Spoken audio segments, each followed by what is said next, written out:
and welcome back to the channel. Today I'm sowing beans, and I'm sowing beans into my favourite root trainers.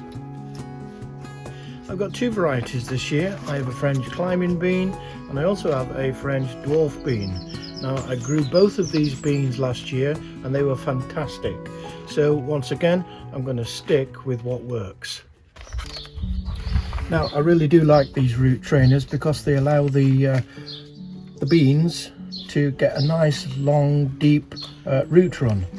Now, I've got two sizes and I do use them regularly. For beans and peas, they're fantastic. This one is I suppose it's about 5 inches, just short of 5 inches, and the other one is a little bit shorter, and that's about 3 inches deep. Again, both great for beans and peas, and I've had them now for about 7 years. So if you're interested in getting yourself a set of these root trainers, I'll leave a link to the website where I bought them from in the description below. So go and check them out. They're really good value for money. Now, what I've done here is I've planted 1 bean per cell, and we end up with 32 small plants, which will go out onto the allotment around about May time, I think, depending on how cold it is and what the weather's doing. So that's the French climbing beans sorted out.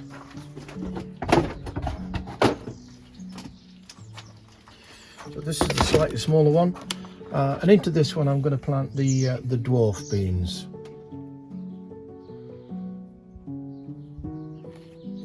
Once the cells are full of compost and they've had a good water, I'm then using this dibber just to go down about 1 inch, I suppose, into the compost, and then I will drop 1 bean per cell. Again, very similar to what I did with the climbing beans.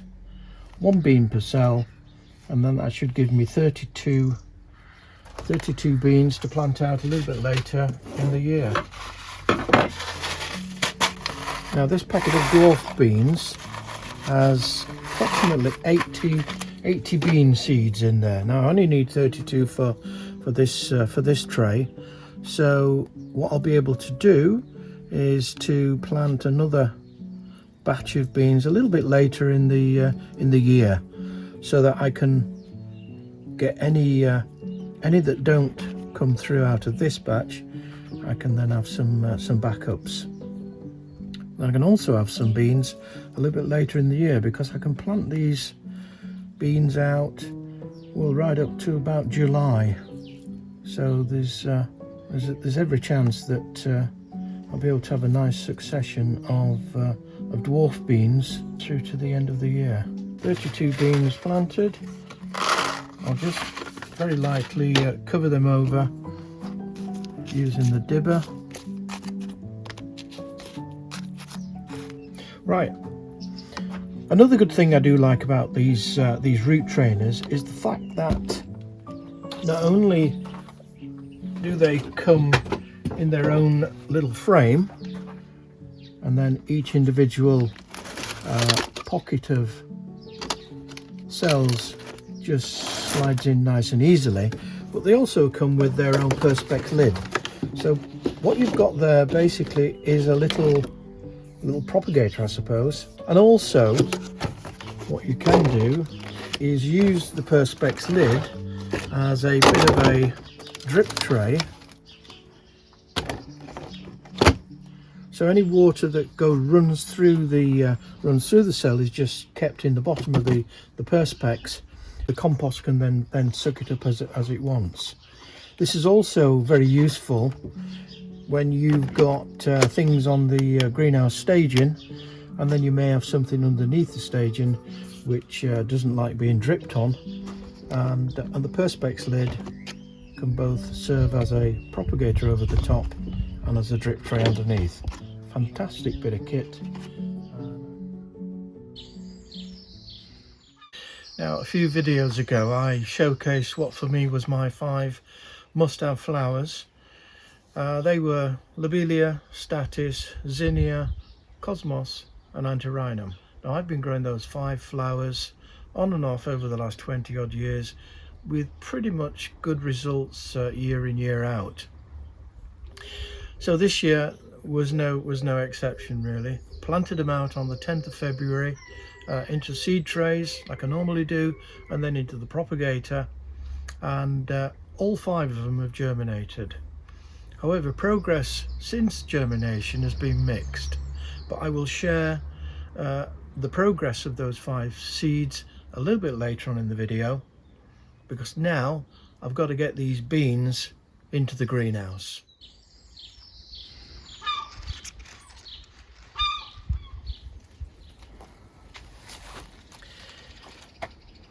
Now I know that March can be a very busy month for planting seeds, but so for me, so was February. So let's go into the greenhouse and I'll just show you 1 or 2 things that I planted in February, and we'll just see how those are getting on.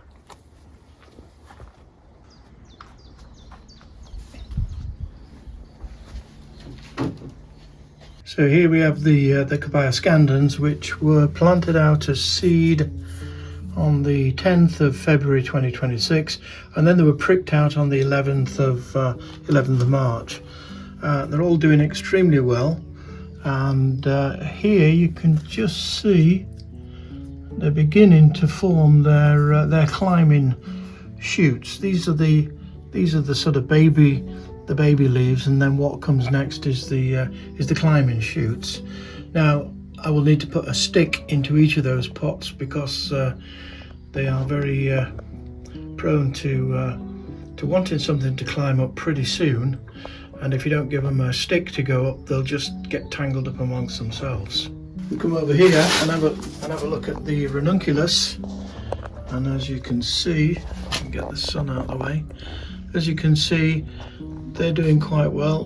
There's 5 in that tray there that have come through, and there's 4 in this tray here which are currently come through. So I'm really pleased with regards to the ranunculus. Under here in the bench there's another 20 in that basket, and you can see 1, 2, 3, 4, 5, 6 or so have already come through.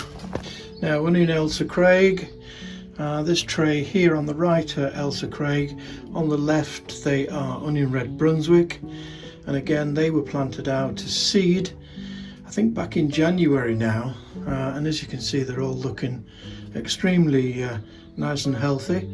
I'll give them another month or so to form into nice little bulblets, and then they'll be out on the allotment pretty soon. About 2 years ago, when I started this YouTube channel, I did say at that particular time that I would share with you the ups and the downs, the successes and the failures of my gardening year. Well, we're already into March, and out of those 5 must-have flowers that I mentioned earlier on in the video, the lobelia, the statice, the antirrhinum, the cosmos and the zinnia, I did say that they'd all germinated on time within the specified period of time, and they'd all started off extremely well, except for the fact that the zinnia and the cosmos just absolutely went crazy, ran away with it.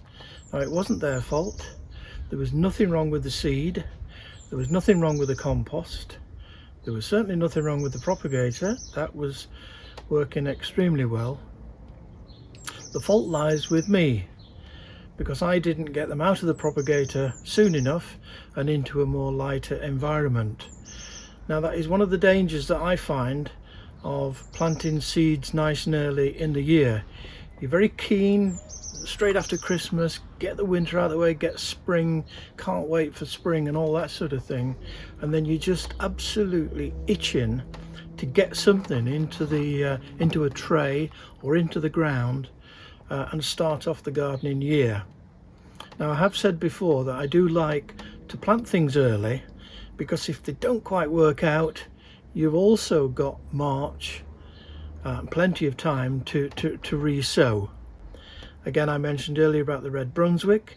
Half of the red Brunswick seeds, they didn't come through, so I'm going to have to plant another batch of those. So it doesn't matter how long you've been gardening or how experienced you are, there will always be something, one year or other, that will catch you out. And I certainly got caught out this year with the zinnias and the cosmos. Now I'll just show you what has actually germinated and what is doing quite well. And before I show you the cosmos and the zinnia. Right, well here is the three trays that are doing quite well. I'll start off with the antirrhinum because they're the smallest tray of flowers there. As you can see, most of the cells have got a seed germinated. There's still one or two more that I could do with coming out. They're really quite small yet, so I've got to wait for them to get a bit bigger before I can prick those out. The lobelia, again, very nice germination on the lobelia. There's just one or two a bit patchy towards the end here, but I did plant out another two little cells of lobelia just the other day.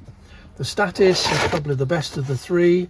The Artshades mix, as you can see, they're all now ready to be pricked out. So that's the job for this afternoon.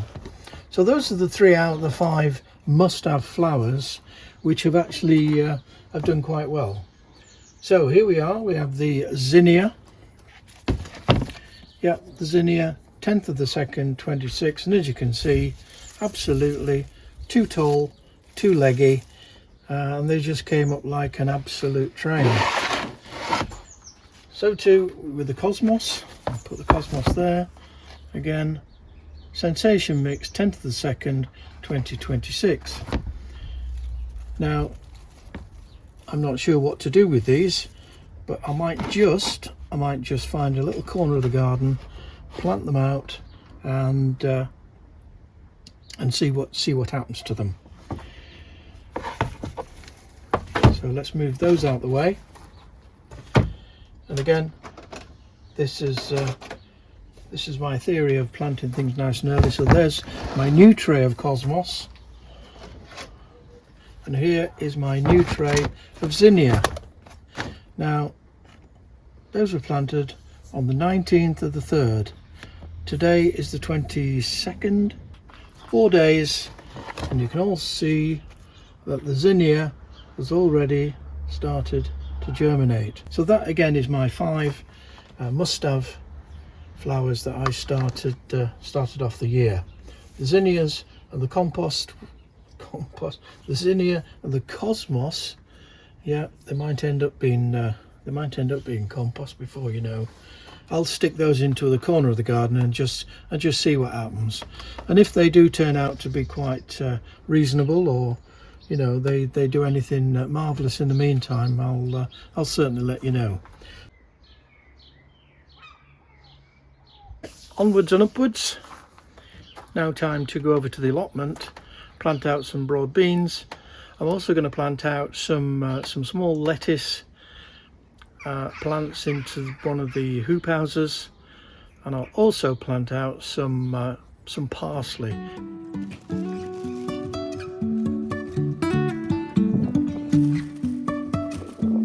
Life is a winding road, no telling where it goes. Driving through days and nights, won't stop for traffic lights. And I really wanna know if I will ever figure out where the road goes. Even if I'm falling down, I will keep on searching for my highs. You can say I lost my mind, I will keep on holding my head high, even if the sky is falling down.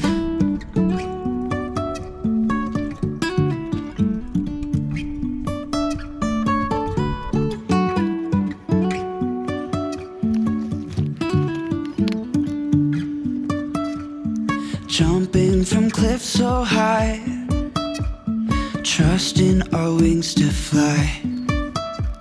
Sometimes we're crashing down, but we get up and start from the ground. And I really wanna know, if I'll ever figure out where the road goes. Even if I'm falling down, I will keep on searching for my highs.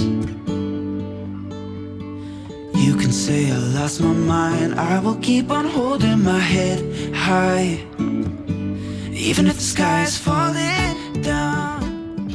Anyway then, that's it then for this video. Thanks for watching, and as always, if you're watching this channel and you haven't subscribed, please consider doing so. It doesn't cost you, the viewer, anything to subscribe, but it certainly helps my channel to grow. And before I go, can I just welcome aboard all the subscribers that have joined this channel since the last video. It's really great to have you on board, and I'm really grateful for all your support. Right, so the next job for me then is to go and prick out a tray full of status. Thanks for watching. I'll see you in the next one. Even if the sky is falling down.